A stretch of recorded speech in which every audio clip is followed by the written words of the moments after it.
Avete studiato italiano per 2 anni, siete pronti, siete carichi, venite in Italia, venite a Brescia a visitare i posti bellissimi che avete visto nei miei video. Entrate in un bar, vi avvicinate al bancone e vedete il barista che parla così con un cliente. Allora Gianni, come va? Siete in ferie? Ho baita qua de. Fekine via? No, pota come hospena via. Starò baita fargota. Is chat, sta be. Pota we gaan per belura je zoen. On notte che non più tabbe. Lenta edge. Pota fakile se. Vabbè dai, fammi un caffè. Controlli il tuo biglietto aereo e sì, c'è proprio scritto Italia. E allora non avevi sbagliato, però non avevi considerato i dialetti. Ciao ragazzi, eccoci qui di nuovo su Italiano Immersivo, il canale dove impari l'italiano in modo naturale, immergendoti nella lingua. E come avete capito, oggi vi svelo il mistero dei dialetti e degli accenti italiani. Per farlo dobbiamo fare un salto indietro nel tempo. Come sapete, in Italia c'erano gli antichi romani e poi dal latino nacquero le lingue romanze. Ma c'è un problema, questa storia è semplificata, è troppo semplificata. E quindi ve lo spiego io. Come sapete l'Italia è un meraviglioso stivale e nelle ultime svariate migliaia di anni moltissime persone hanno voluto mettere il loro piede in questo stivale. Ebbene, esistevano dei simpatici esseri umani che andavano in giro per l'Italia ben prima degli antichi romani. Pensate che nella mia zona, proprio a pochi chilometri da qui, c'è una valle prealpina che si chiama Val Camonica e ci sono delle incisioni rupestri, cioè incisioni sulla pietra, che risalgono al Neolitico, cioè 8000 anni fa. Queste incisioni sono state dichiarate dall'UNESCO patrimonio dell'umanità. Ma mandiamo un po' avanti il nastro fino agli antichi romani. In Italia c'erano un sacco di popolazioni, i Sabini, gli Etruschi, i Celti, e tutti parlavano lingue diverse. Nel sud Italia c'era la Magna Grecia, Megale Hellas in greco, cioè tutte le colonie fondate dai greci, che quando avevano tutte le loro città piene in patria e non sapevano più dove mettere le persone, le mettevano sulle navi e venivano in Italia a fondare nuove città. Taranto, Siracusa, Napoli. Napoli vuol dire proprio Nea Polis, città nuova in greco. E i greci effettivamente erano buongustai, amavano l'Italia. E poi naturalmente arrivano i romani, che conquistano tutto, nord, sud, est, ovest, e portano il latino, che si mischia con le lingue locali, creando delle nuove parlate. Era un latino volgare, diverso dal latino letterario di Cicerone. Anche se detto fra noi, anche Cicerone a casa sua parlava, per così dire, in dialetto. Il greco, la lingua che ha dato origine alla civiltà occidentale, rimase, perché come dice il poeta Orazio, Grecia capta ferum victorem cepit. La Grecia conquistata conquistò il feroce vincitore. Il greco era la lingua della cultura, dell'arte, della filosofia e i romani che conquistarono militarmente tutto vennero però conquistati dalla culla della civiltà occidentale. Ma vedo che vi state annoiando e quindi vi sto già perdendo e allora andiamo avanti più veloci. Dopo i Romani succede di tutto. Ci sono le invasioni barbariche, ci sono i Goti, i Longobardi, i Franchi. Ci furono tante dominazioni straniere. Nel sud Italia arrivarono i Bizantini, i Longobardi, i Saraceni, i Normanni, tedeschi, francesi, spagnoli. E fino a poco prima dell'unità d'Italia il sud era governato dai Borbone, di discendenza spagnola, con il regno delle due Sicilie. E fra l'altro se visitate Lecce in Puglia rimarrete a bocca aperta guardando il barocco, testimonianza artistica di quest'epoca. Ma per evitare di addormentarvi arriviamo al succo del discorso. Prendete tutte queste simpatiche popolazioni con le loro lingue e culture diverse, mettetele tutte nel frullatore, mischiate bene e vi verranno fuori in ogni regione d'Italia tanti buonissimi cocktail dal sapore e dal gusto diverso. Attenzione, dobbiamo però distinguere fra accenti e dialetti, perché sono due cose diverse.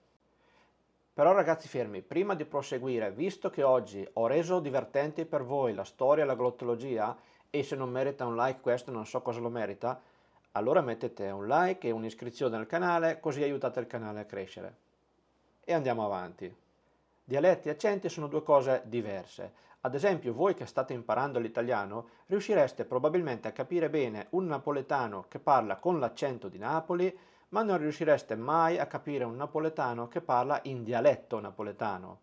Allo stesso modo, riuscite a capire bene me che parlo con un leggero accento di Brescia, ma non riuscireste mai a capirmi se parlo in dialetto bresciano, proprio come nella scenetta iniziale, in cui parlavo in dialetto bresciano. E questo vale anche per noi italiani, eh? Un ragazzo nei commenti mi ha chiesto delucidazioni sull'accento romano e questo merita due parole, anche vista l'importanza di Roma. È un caso particolare perché l'accento romano, il dialetto romano, in passato era simile alle parlate del sud. Poi, nei secoli, ha preso una direzione un po' diversa e si è assimilato all'italiano, quello toscano, all'italiano standard. E oggi l'accento romano non è più un vero e proprio dialetto, ma è più che altro proprio un accento con alcune espressioni tipiche che più o meno tutti gli italiani conoscono, anche perché Roma è la capitale politica e culturale, a Roma c'è la sede della RAI, la Radio Televisione Italiana, quindi la nostra TV di Stato, e quindi tutti gli italiani in tutta Italia sono esposti alla parlata romana. La televisione, d'altra parte, gioca un ruolo fondamentale. Ad esempio, negli ultimi anni stanno andando molto di moda alcune serie TV ambientate a Napoli e quindi tutti gli italiani, anche al nord, si stanno facendo l'orecchio, cioè si stanno abituando a sentire la parlata tipica di questo territorio, con alcune espressioni e con l'accento di Napoli. Ma arriviamo al dunque, accenti e dialetti. Quando noi parliamo di accenti, stiamo parlando essenzialmente di diversi modi di pronunciare le stesse frasi, diversità nel tono, nell'inflessione, nel ritmo, nella pronuncia, ma sempre all'interno dell'italiano, le stesse frasi pronunciate in modo diverso in diverse regioni d'Italia, proprio a causa delle stratificazioni linguistiche che abbiamo visto. Se prendiamo ad esempio il classico meme di Super Mario che piace tanto agli americani, Mario, mi piace la pizza. Si tratta semplicemente di allungare le vocali toniche. Mario, mi piace la pizza.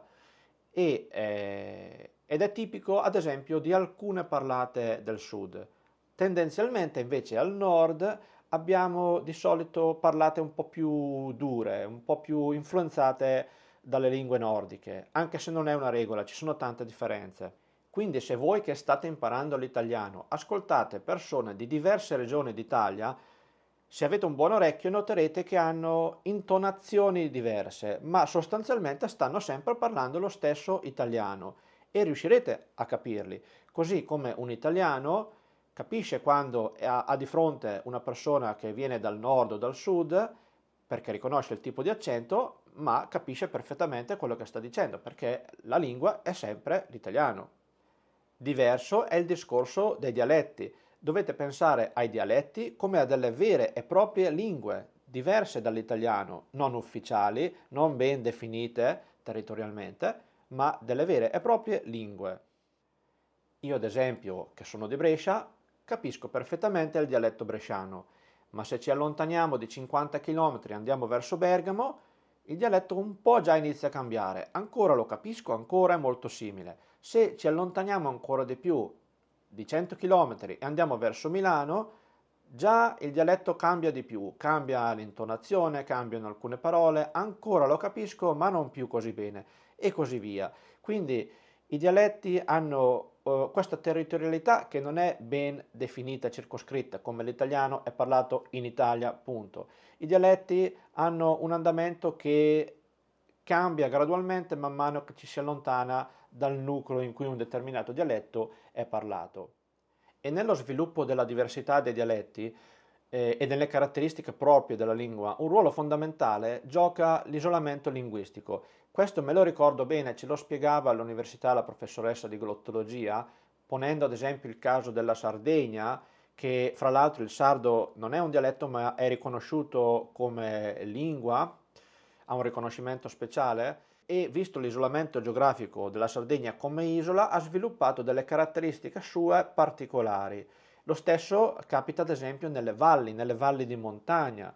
Ad esempio, vi ho citato il dialetto bresciano, il dialetto che si parla qui a Brescia, dove sono io adesso in Franciacorta, rispetto ad esempio a quello che si parla a pochi chilometri da qui in Val Camonica, la valle di montagna che vi ho citato prima, ci sono già diverse differenze significative. Ad esempio, in Val Camonica tutte le S diventano H aspirate. Me so de Brescia, io sono di Brescia, in Val Camonica si dice me ho de Breha, cioè con l'H aspirata. A voi chiaramente che imparate l'italiano non interessa questo, però è una curiosità che magari vi fa piacere sapere, no? Che vi incuriosisce. E quindi abbiamo già fatto un assaggio del dialetto di Brescia, quindi di un dialetto nordico. Vediamo ad esempio adesso un dialetto del sud, il dialetto pugliese di Lecce, con un dialogo simile a quello di prima. Allora, Maria, come stai? Stai in ferie? Sì, sto a casa qualche giorno, ma sta bei qualche parte? No, no, non tengo soldi, devo uscire, stavo a casa, faccio qualche cosa. E i bagnoni come stanno? Stanno buoni? Sì, d'altronde, i stanno sempre buoni, sono giovani. Siamo noi che diventiamo vecchi e non siamo più tanto buoni. C'è buon ci facci. Vabbè, dai, fammi un caffè. Avete potuto sentire che sono due lingue completamente diverse come lessico, sintassi e intonazione, sono proprio due lingue. E allora, voi che state imparando l'italiano, dovete preoccuparvi? Quando verrete in Italia, la gente vi parlerà in dialetto? Dovete imparare il dialetto o i dialetti? Tranquilli, la risposta è no, no e no a tutte e tre le domande. In Italia oggi parliamo tutti l'italiano standard, che è la lingua derivata dall'italiano toscano del 1300 di Dante, Petrarca e Boccaccio. E è la lingua, l'unica lingua ufficiale in Italia, a parte alcune casistiche che ho già menzionato, il caso del sardo, il ladino, alcune minoranze linguistiche riconosciute, però in sostanza, per semplificare, per voi che state imparando l'italiano, sappiate che quando verrete in Italia l'unica lingua ufficiale a livello nazionale è l'italiano e tutti lo parlano tranquillamente. Però visto che ne stiamo parlando, può sicuramente interessarvi sapere che questa evoluzione è abbastanza recente nella storia, perché a partire dal 1861, che è la data dell'unità d'Italia, si è iniziato a cercare di creare l'unità linguistica, soprattutto con l'istruzione. E poi un forte impulso è stato dato negli anni 50-60 del Novecento con la televisione, con la radio, che hanno dato l'impulso definitivo all'unificazione linguistica d'Italia. Prima, fino proprio a tempi recenti, fino ai primi decenni del Novecento, in tutta Italia, al nord, al sud, in casa, ovunque si parlava il dialetto. Ci sono però ancora delle differenze significative fra le diverse regioni, soprattutto fra il nord e il sud Italia. Ad esempio, qui al nord i dialetti stanno praticamente scomparendo, purtroppo dico io, perché è una diversità, una varietà linguistica che si va a perdere. E quelli ad esempio della mia generazione, quelli nati negli anni 80, capiscono, io capisco il dialetto, lo capisco perfettamente perché sono stato esposto da piccolo, però in realtà non l'ho mai parlato, quindi sì, lo parlo, ma mi devo concentrare per parlarlo.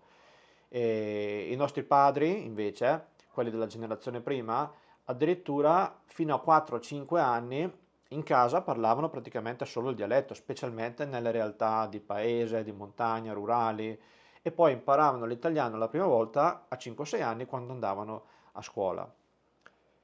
Oggi invece al nord sono praticamente rimasti solo gli anziani a parlare il dialetto, anche loro naturalmente parlano l'italiano, ma in contesti informali in casa parlano ancora molto il dialetto.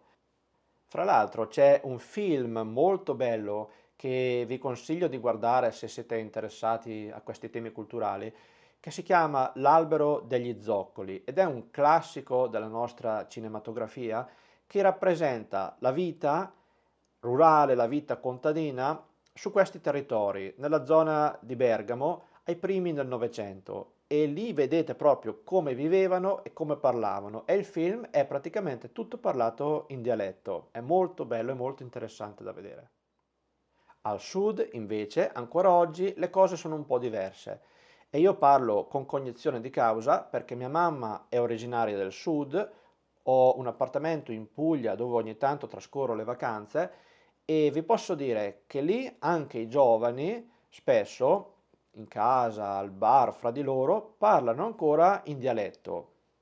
Poi naturalmente quando devono parlare l'italiano parlano in italiano, ma fra di loro parlano ancora molto spesso in dialetto. E io ad esempio questo dialetto, il dialetto pugliese di Lecce, lo capisco molto bene perché sono stato esposto da piccolo. Fra l'altro un fatto curioso, il dialetto bresciano, a cui sono stato esposto molto di più, lo capisco bene e se mi concentro lo parlo anche, anche se in realtà non l'ho mai parlato, quindi mi devo un po' concentrare per riuscire a parlarlo. Però il dialetto pugliese lo capisco, capisco praticamente tutto quando sento parlare, ma non lo so parlare, perché sono stato esposto sì, ma molto meno. E questo ve lo sto dicendo perché è un tema che ricorre spessissimo anche nei commenti. Spesso mi dite Riesco a capire tutto, ma non riesco a parlare. è assolutamente normale, perché per riuscire a parlare occorre una quantità enorme, massiva di esposizione. Prima si riesce a capire e il secondo step è quello di riuscire a parlare. Quindi se ancora vi sembra di capire tutto ma di non riuscire a parlare, tranquilli, è normale, andate avanti, ore e ore di esposizione. Naturalmente poi cercate anche di fare un uso attivo della lingua che facilita e rende il processo più veloce e arriverete anche al momento in cui parlerete. Però ecco, voi non vi dovete preoccupare perché in Italia tutti vi parleranno in italiano. I dialetti sono una ricchezza linguistica aggiunta che è confinata all'ambito domestico e informale e è una ricchezza che purtroppo si sta perdendo e la perdita dei dialetti effettivamente è una cosa un po' triste perché si perde una ricchezza storica e culturale del paese. Però oggi per fortuna stanno anche nascendo dei progetti come ad esempio delle banche dati di registrazioni vocali per catalogare e preservare questi dialetti, magari ad uso dei futuri studiosi, dei futuri glottologi.